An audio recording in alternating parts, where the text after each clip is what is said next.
Spear thunderstorm warning. The National Weather Service in Peachtree City has issued a severe thunderstorm warning for northeastern Rockdale County in For my county. north-central Georgia, east central DeKalb County in north-central Georgia, southeastern Gwinnett County in north-central Georgia, northwestern Walton County in north-central Georgia until 3:30 p.m. Eastern Daylight Time.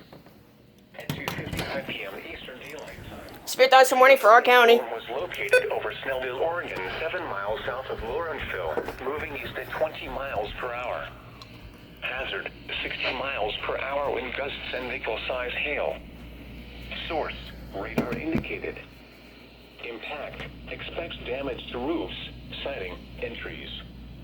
Locations impacted include Lawrenceville, Snellville, Loganville, Grayson, Mountain Park, Bold Springs, Windsor, Big Haines Creek Park, and Rosebud. For your protection, move to an interior room on the lowest floor of a building.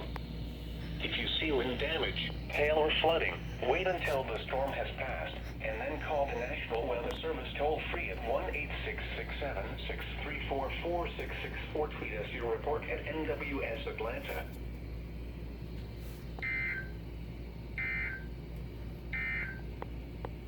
The forecast for the